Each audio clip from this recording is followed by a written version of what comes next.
Good afternoon, everyone. My name is Will Pomerantz, and I am the director of the Kennan Institute. I want to thank you for joining us today to discuss how soldiers' mail was central to the work of both U.S. Army chaplains and USSR party commissars during World War II. A few bits of background information and updating.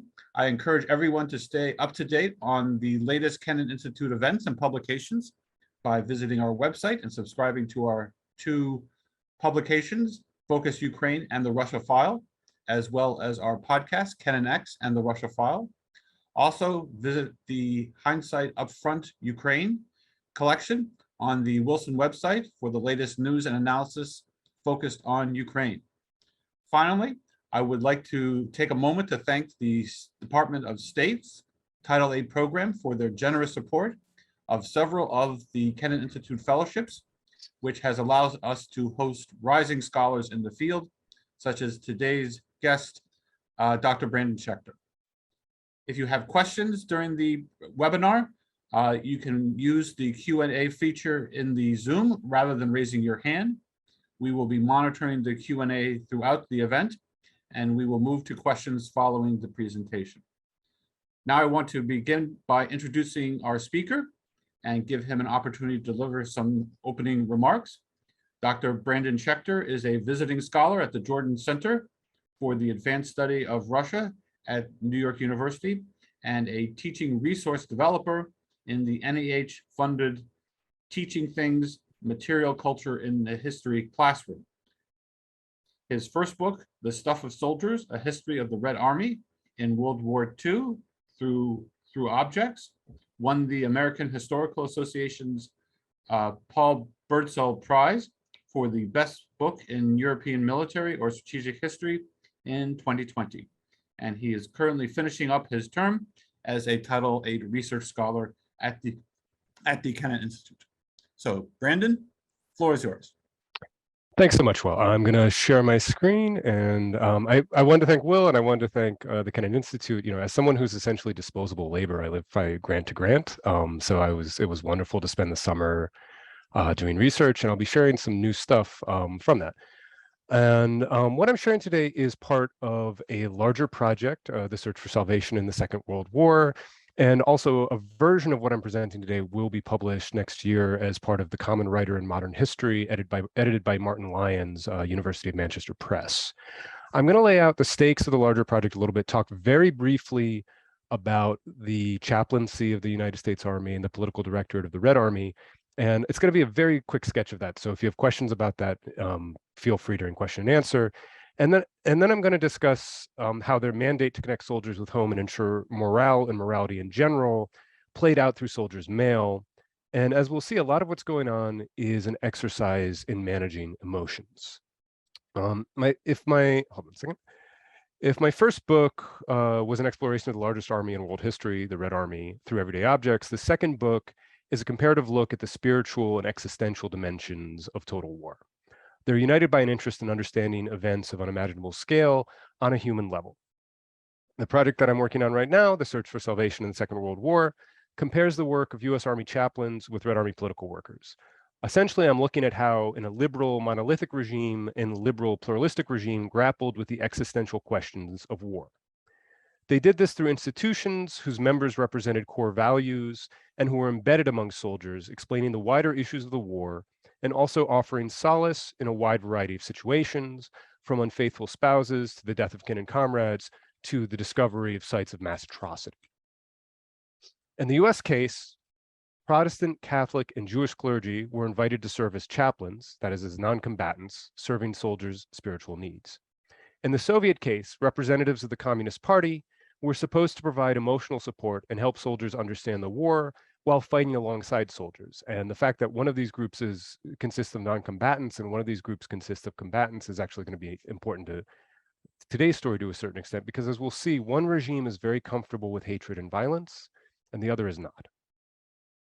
A central task of both political workers and chaplains was to explain the larger events of the war to soldiers and their place within it. Take, for example, these two statements. The first from an article for political agitators in the Red Army in 1942, quote, To convince a fighter that on this strip of steppe, or in this little copse of trees, the fate of our whole country is being decided, that each of them is responsible before their own family and the entire Soviet people for victory over the enemy, that is the task of the agitator, end quote. Second quote comes from the Chief of Chaplains of the Navy, Robert Workman. The chaplain interprets to the confused and inarticulate thinker the meaning of this din and shambles. He helps to direct the hearts and minds of the men to an understanding of the purpose for which all this is done, to the pattern of life which must emerge out of their sacrifices. So as we see, the political workers are actually kind of oriented towards the past, oriented towards community, oriented towards what's going on immediately. Chaplains are often oriented towards the world after the war, but they're both trying to connect the larger scale meaning of the war with families and home and communities that sent these soldiers off to war. Now, I'm going to provide a very, very brief sketch of the chaplaincy and the political directorate, not even so much their history, but just kind of what their main functions were during the war, how they fit into the larger meaning of the war, framing of the war for both combatants. And again, I'm happy to answer any questions you may have about either institution later on. So the chaplaincy is growing in importance in the mid-20th century. It's presented as a guarantor of morality for citizen soldiers torn from their communities, especially after a sense that soldiering had led to massive sin during the Great War and general regrets about participation in the war. There's this idea that essentially we need something that's going to keep men torn from their communities from gambling, drinking, seeing prostitutes, and so on and so forth. Beyond this, freedom of worship is one of the four freedoms that Roosevelt uses to frame the U.S. participation in the war, even before it enters it. In this famous January 6, 1941 speech, freedom of speech, freedom of worship, freedom from want, and freedom from fear are presented as goals for why the U.S. must provide Lend-Lease. And eventually, once the war begins, these become the fundamental goals that the U.S. is fighting for, and will allow for a framing that means that these freedoms have to exist everywhere for them to be guaranteed at home. Many leaders in the U.S. military and U.S. state looked at religion as fundamental to what this war was about. Eisenhower, the Supreme Allied Commander, dubbed the war a crusade in Europe. He made several public professions of faith, and on the eve of the Normandy invasion, he declared, quote, "The Allied soldier is not often articulate in his profession of Christianity, but he is risking his life to uphold principles that are implicit alike in democracy and Christianity, principles of justice, liberty, and right among men of all stations everywhere." Excuse me. The chaplaincy of this time period is by nature interfaith. This is a major term during the war. Ranit Stahl has done excellent work on this, by the way. The official manual for chaplains stated, quote, "The chaplain is a servant of God for all, and no narrow sectarian spirit should color his utterances, nor should his personal work assist only a special group." This meant that they were supposed to be able to improvise rites of other faiths. Protestants should help improvise a Shabbat or offering final rites. And they're constantly walking a fine line between personal faith and their need to serve a variety of soldiers. And they should be able to offer counseling, secular counseling, to soldiers of any faith. And there's a lot of pushback to this during the war, something, again, I'm happy to talk about. But what I want us to think about is that religion was a category in the Army that every soldier had to note. Religion is established within the Army. And in the US framing, they're fighting a godless enemy to preserve human dignity that comes from God. Religion is above the state, and there are multiple acknowledged pathways to Protestantism, Protestantism, Catholicism, and Judaism to salvation, and this salvation is of another world. This is in contrast, of course, to the Soviet Union. The Communist Party is the state, so the people who are offering spiritual solace are the same people who are running the state. The Communist Party is supposed to see the objective laws of history. There is no place for religion. Political workers had been established in the Red Army in 1918 as representatives of the party who monitor potentially disloyal elements. The political commissar was supposed to be, quote, "the father and soul of the unit," as declared by Stalin, who had himself served as a commissar during the Civil War. The power of political workers will wax and wane depending on how confident the state feels in the loyalty of the army, and this ebbs and flows both before and during the war. But the need to explain the war and the need to offer some sort of existential solace to soldiers remains throughout the war. And the framing of the war is surprisingly religious, given that this is an officially atheistic state. In 1941, an immensely popular anthem written by an Orthodox choral conductor declared the current conflict a священная война, a holy war, referring to the enemy as a damned horde, проклятая орда, and providing this essentially eschatological framework for the war. And just to summarize before I get into our case, in the Soviet framework, the state is sacred. It's run by the only party that knows the objective laws of history and that can bring about a utopia. And any salvation that is on offer is of this world. There is no discussion of an afterlife. It's all through continuing the building of socialism. Now, despite the differences in these institutions, the chaplaincy of the US Army and the political director of the Red Army, the day-to-day life of chaplains and political workers was remarkably similar. They're going among soldiers, asking them what their problems are. They're offering services or running meetings, depending on which army we're talking about. Both chaplains and political workers engaged in what can best be described as pastoral work in service to both soldiers and the state. And soldiers' mail could be as important as the Bible or the Communist Manifesto in this work. A fundamental task of both chaplains and political workers was the establishment and maintenance of bonds between soldiers and society, most importantly, their home communities. The Red Army had no regular system of home leave, and once deployed, US servicemen were unlikely to see their loved ones again until discharge once they got overseas. As a result, mail, as the only means for soldiers to communicate with loved ones, became central to morale and to the pastoral work of both chaplains and political workers. By interjecting themselves into the personal correspondences of soldiers, chaplains and political workers influenced how soldiers and families saw the war and made it their job to help soldiers maintain relationships with those for whom they were risking their lives. Mail was an issue of public interest, and in neither army was it considered to be private. The act of correspondence was patriotic, just as the content of letters was supposed to be. The centrality of mail to soldiers' morale was announced at the front and the home front. William R. Arnold, the chief of chaplains of the US Army, announced to families in 1942, quote, "A great deal of the chaplain's attention is occupied with mail. Where he can assist his men with difficult letters, he does so. Where he can be of service to parents inquiring about the welfare of their sons, he is more than glad to. When a soldier is sick, it is the chaplain who writes his letters home. And right here, let me urge the fathers and mothers of sons in service to join in the bond between the soldier and his chaplain. Write to your son's chaplain and tell him about your boy. Simply address the letter to the chaplain and post it to the same address you use for your son's mail." End quote.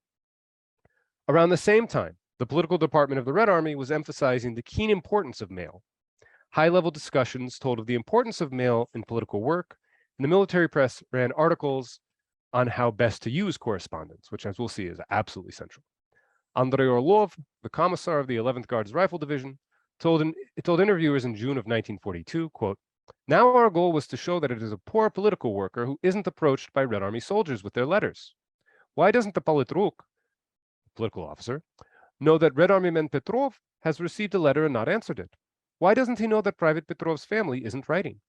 What is he doing to fix this? Is he in touch with his family, with local organizations? Here people are experienced, battered, but when they get a letter from home, some valve starts to work better in their body. If a soldier can't write, the politruk should come and help him write, connect him with his family.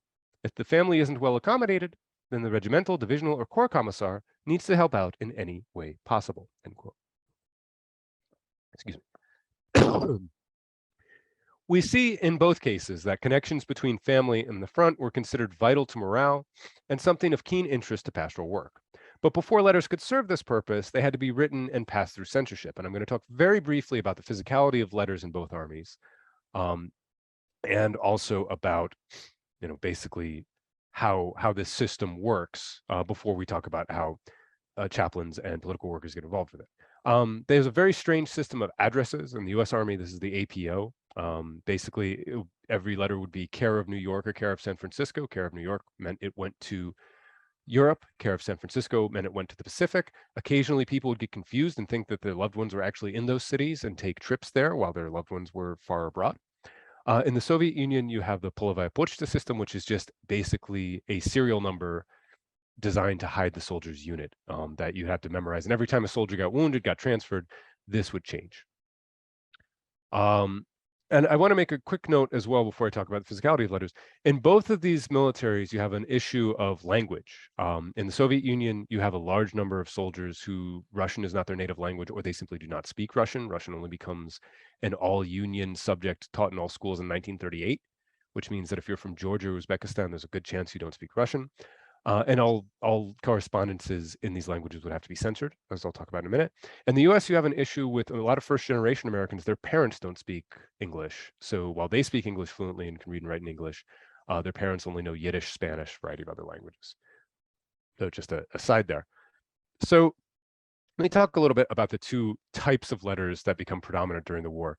The US comes up with a very high-tech solution to the issue of getting mail to soldiers as quickly as possible. They come up with this thing called V-mail, which is photographing on microfilm soldiers' letters and then shipping it across either the Pacific or the Atlantic and printing them out on these small photo cards, 5.25 by 4 inches.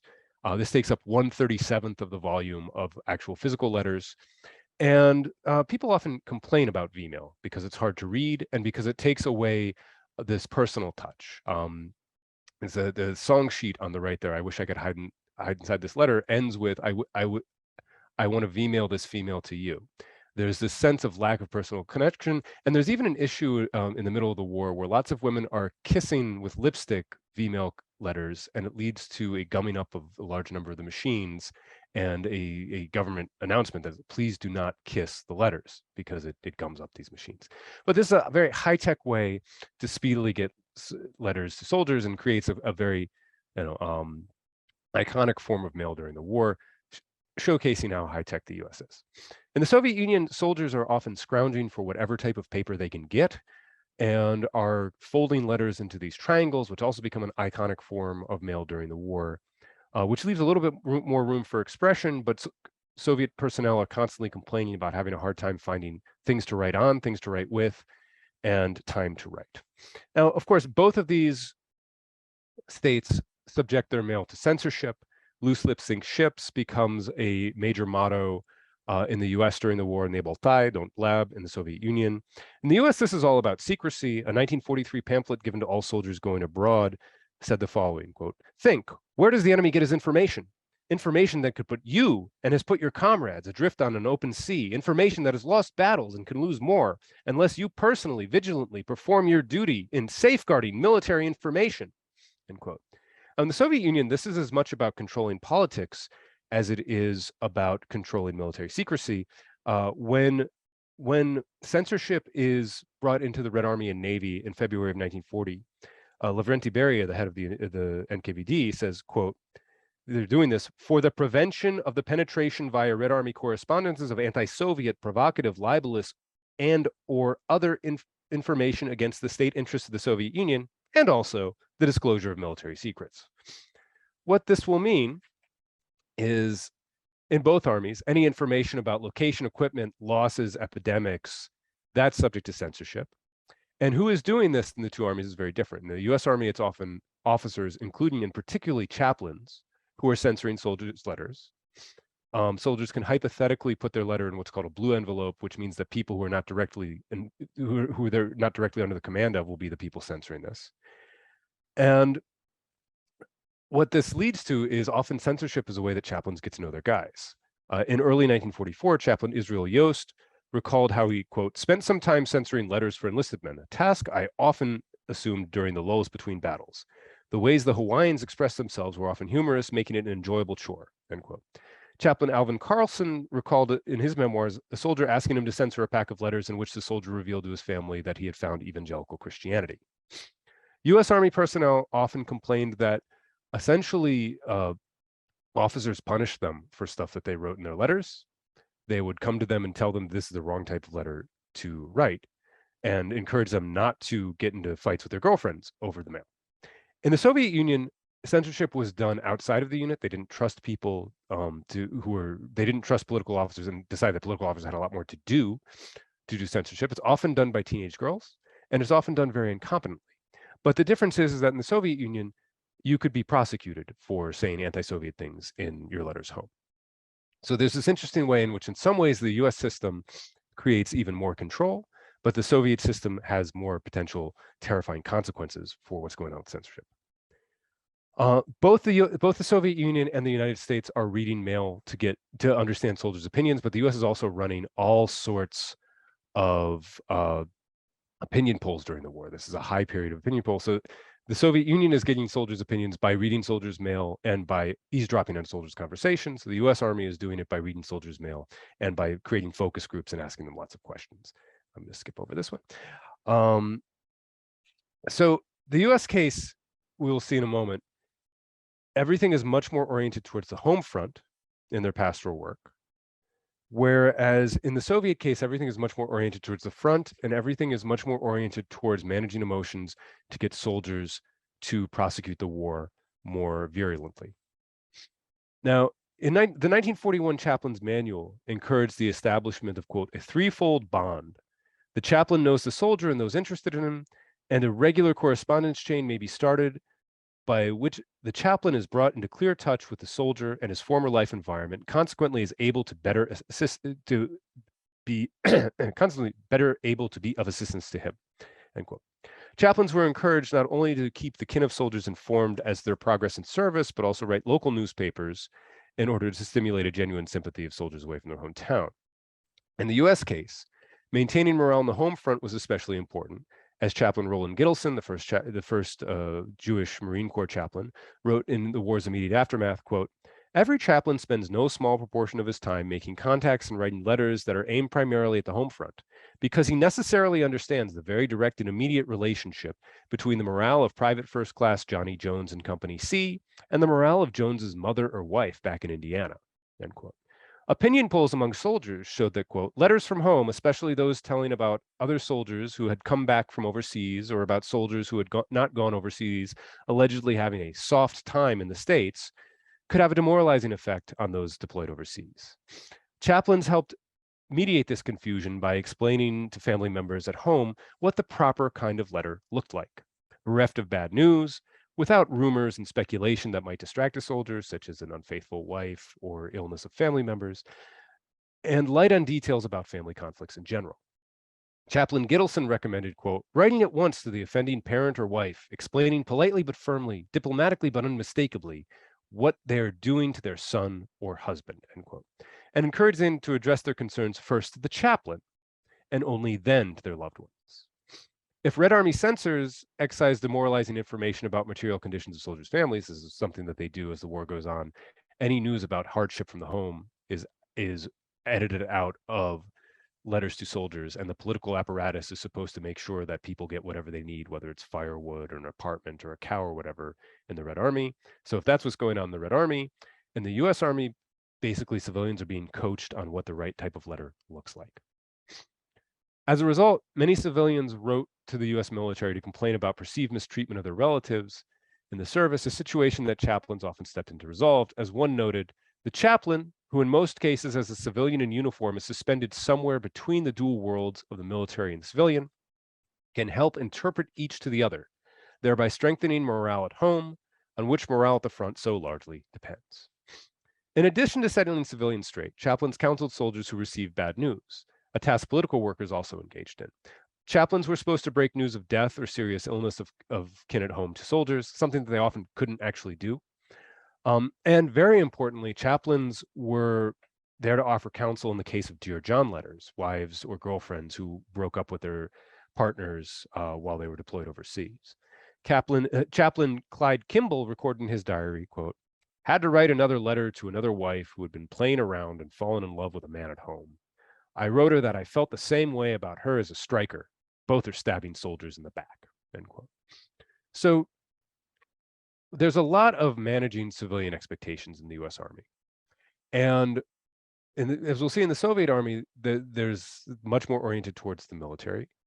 And a lot of the rhetoric doesn't really allow for this. But one thing that they both do is that they pressure soldiers by writing unsolicited letters home if a soldier does particularly poorly, or writing a letter and kind of keeping it as blackmail, hoping that a soldier will turn around, and also writing letters of praise home to soldiers. This is something that chaplains do. This is something that political workers do very, very frequently. Now, let me switch to the Soviet case. In the Soviet Union, you have this rhetoric of an armed camp united for victory. So there's not really a place for a lot of the common complaints heard by chaplains by civilians, right? In the US case. Unfaithful spouses have no place in official culture. They're not managing civilian expectations and correspondences. Correspondences serve a slightly different purpose in the Red Army. Political workers are sending letters home of heroic soldiers. You know, if someone gets a medal, joins the party, destroys a tank, a letter, sometimes with a postcard depicting the soldier's feat, would be sent home to the family, collective farm, factory, home community of the soldier. Letters from home were considered to be absolutely vital to political work. From the beginning of the war to the end, the kind of professional journals of political workers say one of the main things you should rely on is the mail that soldiers get. It's a thing of public interest. And I'll talk about a few ways that this works. Efim Shedri, a low-level political worker, described how he works with letters. Quote, "If a soldier gets a letter, it has already become a rule that he tells me about it, shares with me his most intimate dreams. If the letter is something of general interest, then we read it out loud. The joyful news that one receives becomes common joy. On the other hand, any unpleasant communication inspires sympathy from each soldier.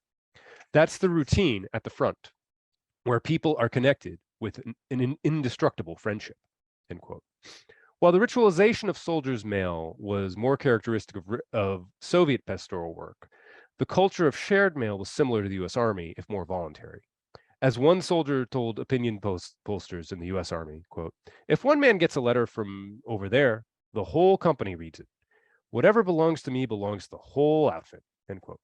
A significant portion of chaplains' pastoral work was helping soldiers process information they received in letters from home, as we've seen, and comrades' letters providing a significant source of entertainment. And the letters of comrades, like your buddy gets a letter, everybody reads it. That's pretty much a form of entertainment in all armies during World War II. Now, in the US, in the Soviet Union, patriotic letters, as I've noted, are a significant part of propaganda, and they often form the center of Red Army meetings, which are kind of the rough equivalent of sermons by chaplains. This is when you get the guys together to kind of explain what's going on, explain the meaning of the war. And these meetings generally centered either on Stalin's latest order, on some major political development, or on a letter that one of the soldiers had got. And this could be any number of types of letters. Correspondence with the factory that made their weapons, or the collective farm or factory that the soldiers were recruited from, something called a nakaz, the people's instructions. Letters from family members describing the destruction and murder wrought by German occupation was a particularly popular genre. And this often leads to exchange of vows and the fostering of hatred. And I'm going to give you two quick examples of this, one that's used in an individual conversation, one that's used in a meeting. Efim Shedri described, quote, "One of our soldiers gets a letter. His son writes, 'Papa, beat the fascists harder and come home victorious.' In my individual conversations, I often ask this soldier, 'How are you fulfilling the instruction your son sent you in the last letter?'" End quote. So we see here, correspondence from a child being used as a way to inspire people to kill Germans. A 1943 article in a Red Army newspaper described the ideal usage of a letter from home in propaganda work. Scout Andrei Taturin read aloud at a Red Army meeting a letter from his nephew Mitya, whose village Krasivka had just been liberated. "Greetings, most respected Uncle Andrei Fyodorovich. Hi, and wishing you good success in your combat life. Dear uncle, I want to tell you that my mother and little sisters Manya, Olya, and Katusha, and little brother Senya were killed by the Germans. They set our house on fire. Now only 3 of us remain, me, Luba, and 8-month-old Valya. Uncle, I carried them out of the fire and hid them from the Germans in the forest. Now we live at our uncle's. Grandma takes care of the child. We have nothing left now, not bread, not clothing, not shoes. Some things burned, other things the Germans took. Avenge us, uncle. Kill the German. There is no crueler creature on the earth. There is nothing more to write. Deepest bow from your nephew, Mitya." This article goes on to describe a collective letter written by the soldiers praising Mitya saving his siblings and vowing that they will kill the Germans. And this understanding that every day of occupation means more children like Mitya were going to be in danger. And I want to draw our attention to a few aspects of this. Pastoral work in the Red Army was directed all emotions towards destruction of the enemy, a solution of this world. It's also a way of bringing soldiers together quickly. Red Army units are often thrown together from replacements and often don't exist for long periods of time. They have a high turnover. These types of moments of reading letters from home bring people together quickly. And one thing I want to point out is that these letters are particularly important because these are stories of atrocity from people you know. Lots of people have lots of reason not to trust the Soviet press because the Soviet press has been lying to them for a very long time. The stories of people who you know and who you live with, their family members narrowly surviving or being murdered by the Germans, creates a situation where major tropes of central state propaganda get voiced by your fellow citizens, and these often end in a vow to fellow citizens to prosecute the war more quickly, to basically save your fellow citizens through violence. Now, I'm going to wrap things up. I got about 5 more minutes of material. If the U.S. Army, the chaplaincy viewed the enemy as people led astray by a false prophet, deserving of Christian love, the Red Army celebrated hatred of oppressors. Soviet propaganda extolled the power of hatred, with Stalin declaring that, quote, "It is impossible to defeat the enemy without learning to hate him with all the powers of the soul." This stood in stark contrast to the work of chaplains, who, as one soldier declared it, quote, "The man who teaches the soldier to love his enemy as a soul precious in the eyes of God, and at the same time to despise intolerance and the system that stamp out our freedom." This even impacted how both sets of specialists consoled those who had lost loved ones at the front. And the last type of letter I want to talk about are letters of condolence, which were written by chaplains and were written by political workers. Excuse me. So just I will speed this up a bit. The genre of these two types of letters are very different. The way that these two regimes deal with death is different. In the US Army, there was a strong emphasis on identifying every single body and providing a individualized grave and providing religious services over each grave, as we see here a chaplain reading over an individualized grave in a mass cemetery near Belgium. The genre of condolence letters that we see in the US case was centered on religion and was centered on a hope in the hereafter. And Alvin Carlson reproduced several of the condolence letters that he wrote during the war in his memoirs, and I'm just going to read give you the background and read this one very quickly. The dying wish of one of his charges was that his family get right with God, so he wrote them a letter where he does that. And the response he gets is, "Dear Chaplain Carlson, we just can't tell you what your letter did for us after we had received the wire from the War Department informing us the death of our beloved son, X. Our hearts were deeply moved when we read your letter about our son's request. We have been formal church members for a number of years, but not active in church work. When our ex asked us to get right with God, which you say was his dying request, it seemed to us that God himself had spoken through our son, and the other night Dad and I went to church and asked the pastor to help us find God. We now have peace, and with the assurance that we shall meet X again. Thank you for all you have done from your first acquaintance with X and for what you have done for us. Please write us again and pray that we may be able to be kept through these very dark days. Yours truly, Y." Note that this letter has no discussion of violence, no discussion of vengeance, virtually no discussion of the state. It centers on the religious life of those involved. Now, the Red Army deals with death very differently. They do mass graves. They have a very hard time documenting the dead, and they are relatively good about trying to, comrades are usually relatively good about trying to offer letters of condolence, but the genre of these letters is very different. Often collective letters to the family of an exceptional soldier that highlighted the soldier's battlefield exploits, not their spiritual growth.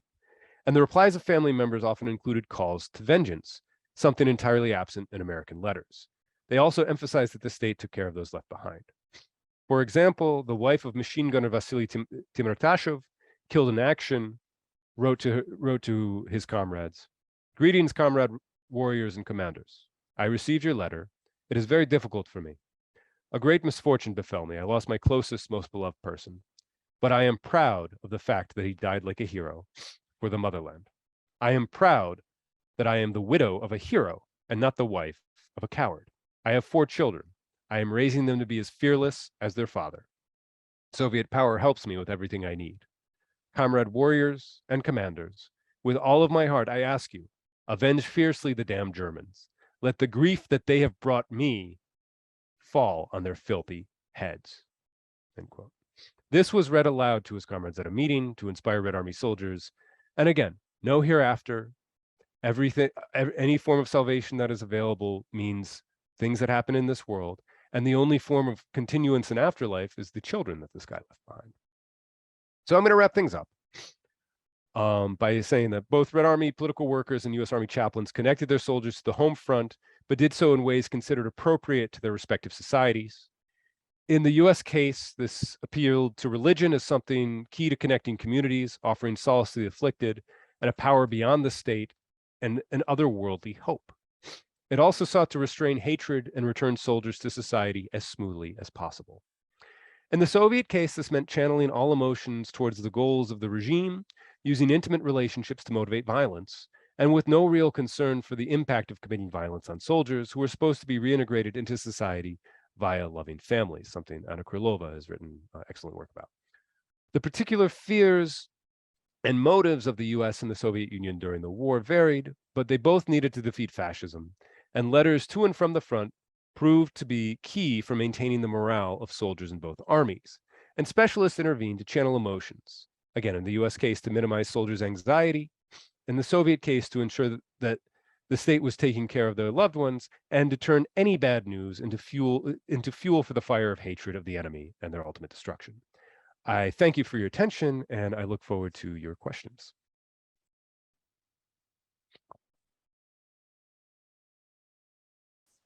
Thank you very much, Brandon.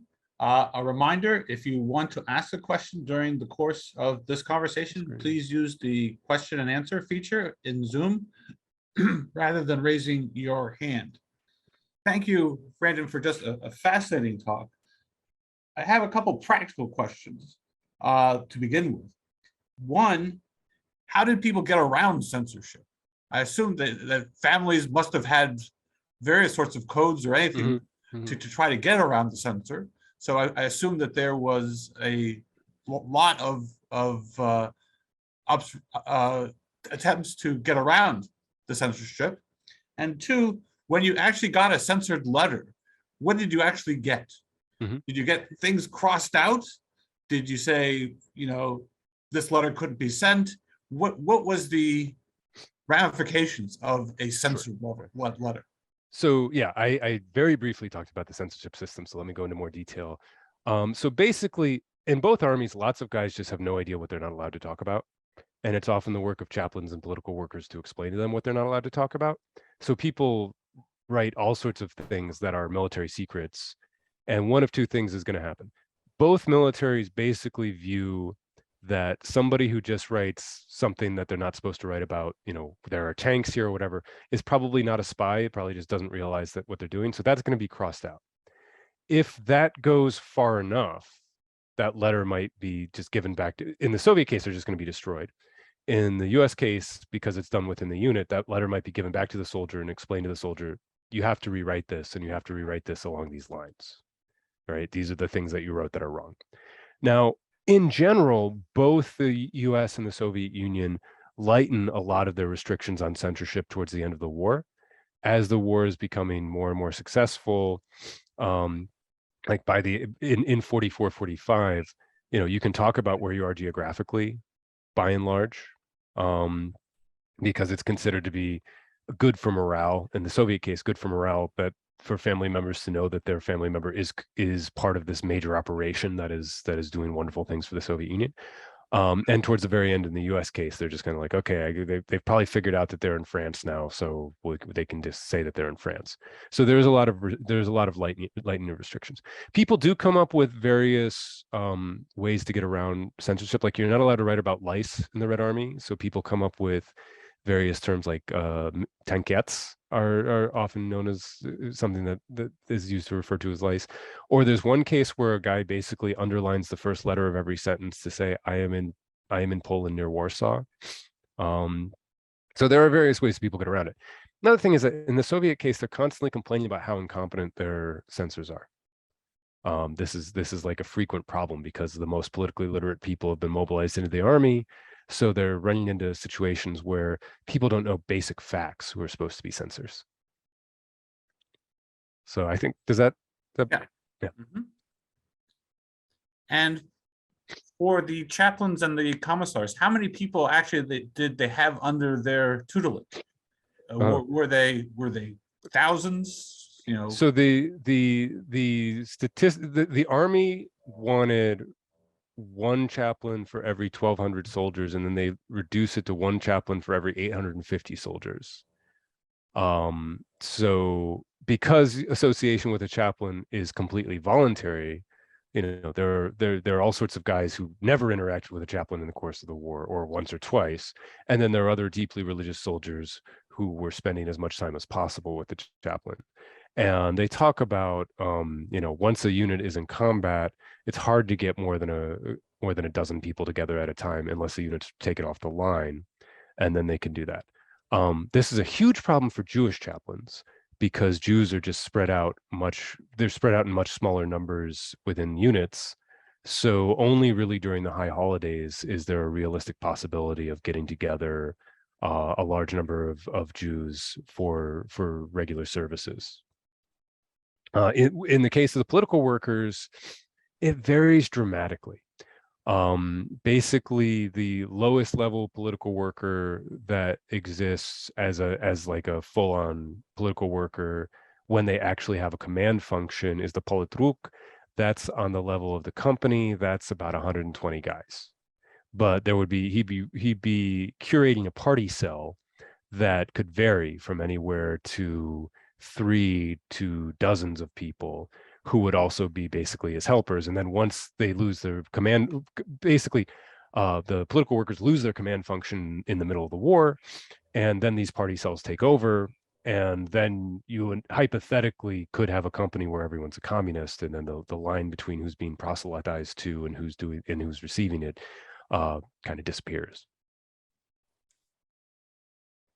Okay, our first question comes from Howard Matson, and he says, my father was in the European theater of World War II. He often talked that his father wrote him every day. Sometimes due to conditions, there would be no mail for a period of time. Right. My father would say if there were 11 days of no mail, then he would get 11 letters on the next day from him.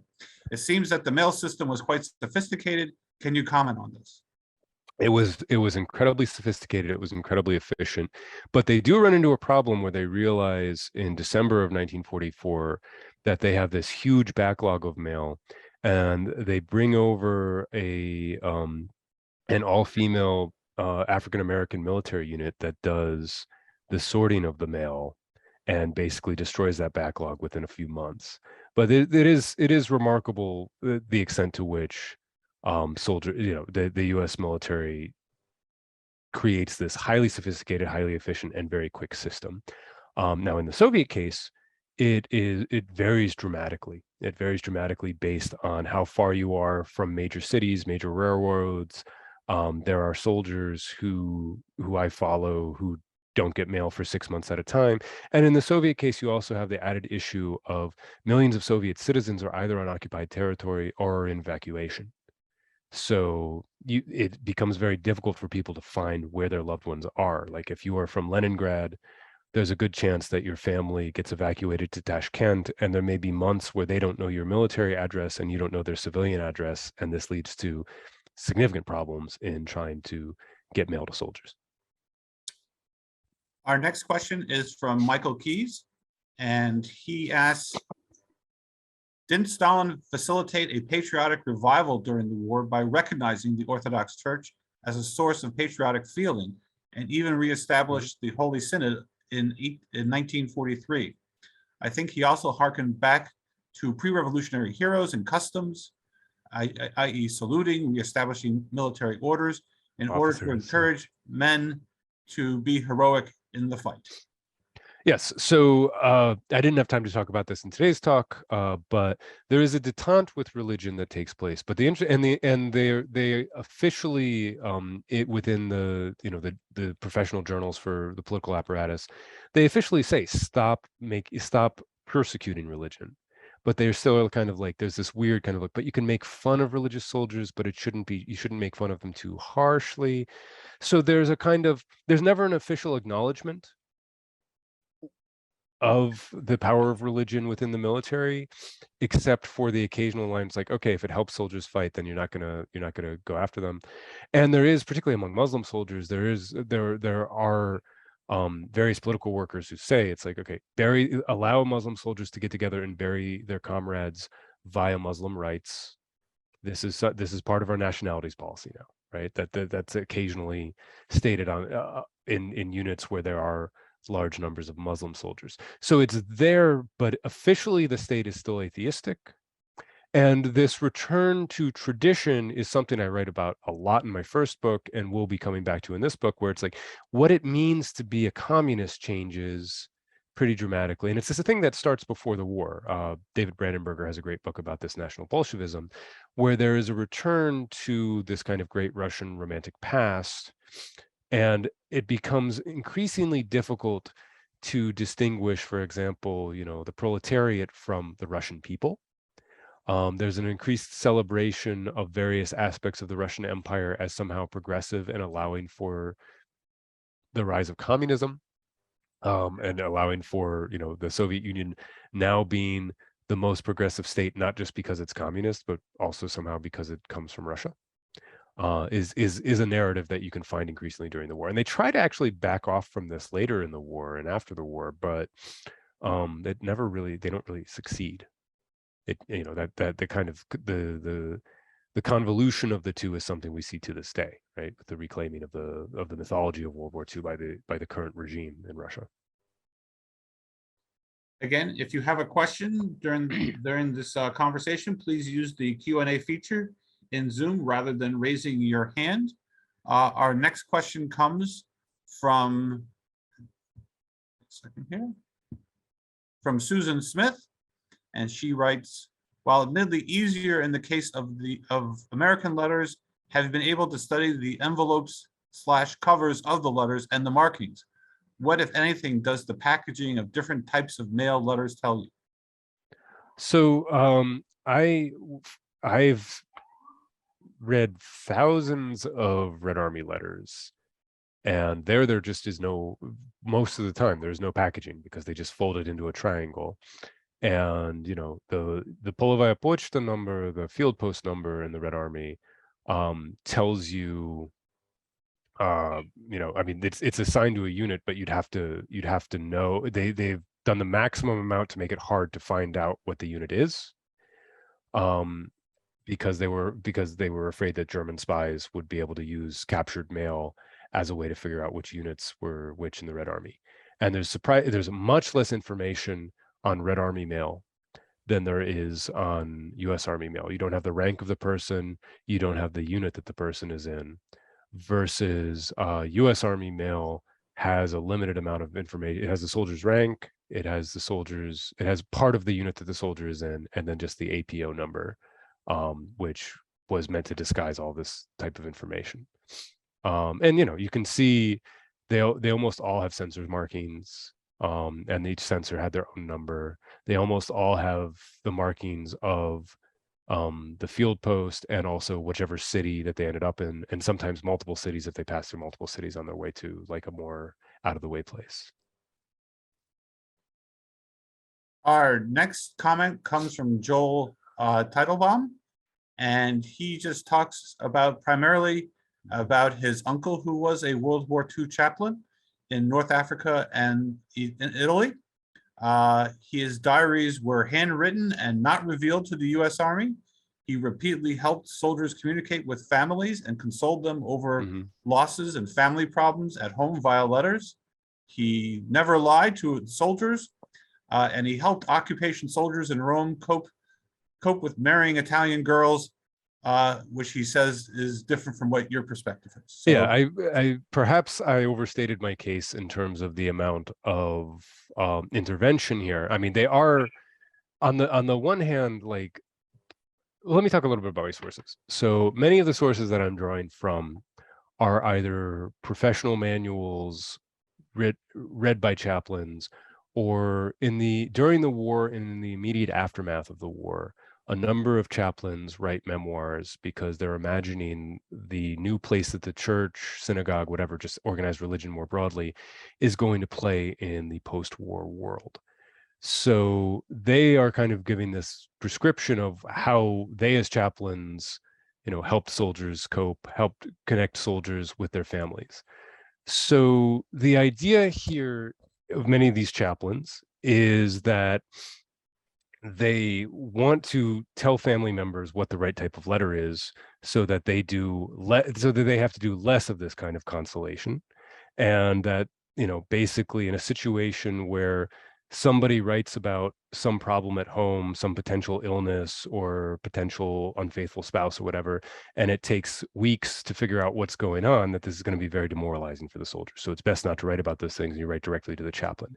Now, the other part of this that I probably did not spend enough time talking about is, of course, the chaplain's main job is to help soldiers deal with news from home, whether it's good news or bad news, is to be a counselor.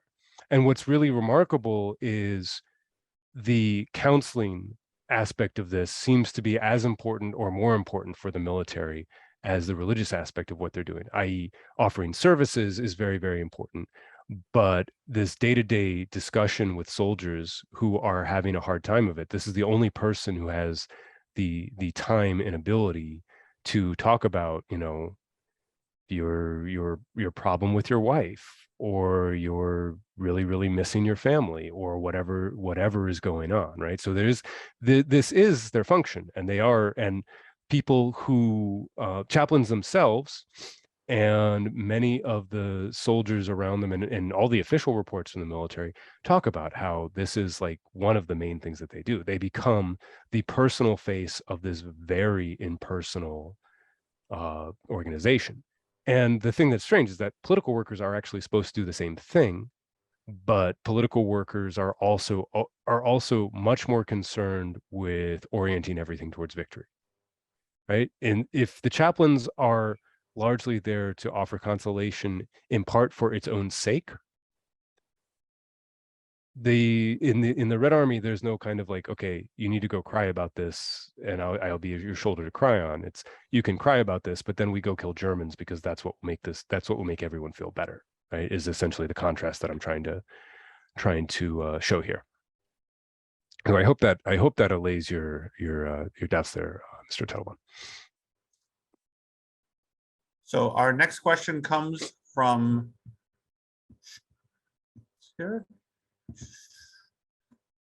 Charlotte Mungis, and her comment: I recall President George H.W. Bush speaking about his work as a censor and realizing the extent of poverty of the families at home. Do you find other examples of kind of social commentary in these? Well, just in general, in particularly for both the Red Army and the U.S. Army, right? This is a moment of dramatically different types of people who would have never have interacted with each other under different circumstances, living with each other, right? So in the Soviet case, you've got people who have spent their whole lives in the city, who are fairly loyal to Soviet power, living with large numbers of collective farmers who kind of hate Soviet power. You have, people from Central Russia living with Uzbeks, and they learn a lot about the country. They learn a lot about each other. In the US case, particularly, the chaplains talk about this is their first exposure to all the people who have not been going to church all their lives, right? This is their first exposure to people from dramatically different regions of the country. So learning about the poverty of people from the rural South, of sharecroppers, if you grew up in New England, right? is part of this, interacting with those people and understanding those people. And one of the things to remember is that, particularly in the case of the US Army, this is one of the largest social welfare programs in the history of the world. You have millions of people who are seeing a doctor for the first time, who are getting glasses for the first time, who just by nature of going through, there's 16 million people who serve in the military during the war in the US. And for many of them, this is their first interaction with all sorts of elements of a modern state and modern technology and modern kind of services. Same thing for the Red Army. 34.5 million people in that case. But for many of them, this is the first time that they see a train. This is the first time that they see a movie, is as soldiers mobilized into the Red Army, right? So this is a moment where people see the contrasts in their society, and where society gets to know each other. Members of society get to know each other in a way that is much more intimate, and where the stakes are really, really high, which is one of the things that's always fascinated me about the war. All right, next comment comes from Elizabeth Barber, and she talks about some information that she discovered, letters from her dad, who was 19 and 20 years old, flying missions in Britain. And she asked, do you know of any archives or collections which are interested in receiving this type of historical documentation? We as a family would love to see this series properly preserved. I know that, I would assume that the World War II Museum in New Orleans would be interested in this. And I know that also there is a World War II center at Kennesaw State University in Georgia. So those are two places that might be, and well, if you can put us in contact, I can try to facilitate that. Another question from Charlotte Menges. Did chaplains, where are we here? Did chaplains refer soldiers to the Red Cross or contact the Red Cross directly? They worked hand in hand with the Red Cross. A lot of their work is done, they get a lot of the supplies that they get are through the Red Cross. Chaplains, one of the main things that chaplains do is work with the sick and wounded. And in combat, a chaplain's place was usually at a field hospital. So they work very, very closely with the Red Cross. Susan Smith has commented that the Center for American War Letters at Chapman University also takes letters. Yeah. We have, I think this is going to be our last question from Jonathan Shimshoni. Do you have a sense of the broad society-wide home front effectiveness and impact on morale of the interventions by chaplains and/or commissars? Now, of course, the Corps of Chaplains and the political directorate both believe that they were absolutely indispensable to the war. In their own internal documents, they are constantly talking about how effective they are, and how they really, kept morale high throughout the war in a variety of conditions. And in the case of the Corps of Chaplains, I do think that this is probably true. Now, again, the key thing to remember with the chaplaincy is that all association with the chaplaincy is voluntary. So it was there for those who needed it. And basically, lots of soldiers talk about how important it was to have someone there, either both people who were deeply religious and people who weren't, just having someone there whose job it was to talk to you and to delve into these spiritual questions was important. But some soldiers also claim that they never saw a chaplain. But Army surveys taken during the war, basically the vast majority of soldiers say that chaplains were effective, they were a benefit, and even if they didn't use their services, they were glad that they were there. In the case of the Red Army, it's really a much more open question, because this is not a society that can have a opinion poll. That's just not happening in Stalin's Soviet Union. And so as a result of that, of course, the party claims that it's the most important it's the most important institution in world history. And of course, it led everyone to victory. Lots of soldiers claim that there was this kind of a waste of time and this was not something that they wanted to do. But others, including some very critically minded ones, like one of my favorite guys to follow is a guy who was a political worker during the war. Then he was sent to the camps almost immediately after the war, and then he became kind of an internal dissident. And in his memoirs, he says, I was like an anesthesiologist. I was supposed to tell them beautiful things before they went off and got crippled or killed. And that was my job. And I think what I did was actually pretty useful. And this is a guy who's highly critical of Soviet power, but who basically was like, yeah, I think, by inspiring people, we did that.